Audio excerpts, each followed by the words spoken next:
So one of the things I miss most about my dad, and one of my favorite memories, is growing up. My mom and my brother always slept in, and it was my dad and my tradition go out to breakfast. And so I would wake up in the morning and he would be working down in his office, and I'd kind of like prance around his desk until he'd look up and be like, "Hey, you want to go to breakfast?" And I knew that was always the plan, but we still played the game. And even when I got older in high school, when I would sleep in a little bit, every Saturday morning there would be a knock on my door. And as soon as I heard the knock, I knew what it was, and I would pop up, and he's like, "You ready for breakfast?" And immediately I would throw clothes on and get out the door. I would go to this little tiny diner where it was the same waitresses every time. I was telling the story to somebody recently, and my dad's yurt site's coming up.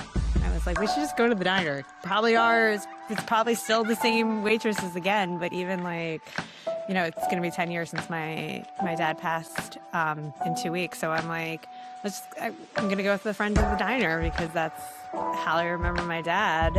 Like, those are my fondest memories of my dad because it was our time. It was my mom and my brother weren't there, and it was just like our time together at the diner where I would just like talk about everything. And when we talked about on our podcast, and we talked about the Phillies winning the World Series and how you tell people you were there, something you don't know is the next morning I woke up and I was like so excited, and I called my dad and I was like, "Dad, you want to go to breakfast?"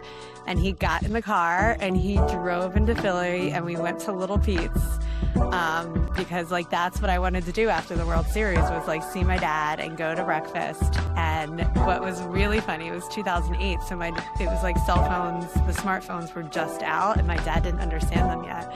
And he asked me how much somebody made. He's like, "I wonder how much they make." And I was like, "Oh," and I pulled up on my phone, and he was like, "You just pulled up all of their salaries on your phone?" He like told people afterwards because he just didn't understand. He just didn't understand smartphones yet. But that, to me, like, breakfast was our thing. The Phillies had just won the World Series. That was my first like championship in Philadelphia, and so that's what I did. I called my dad and we went to breakfast.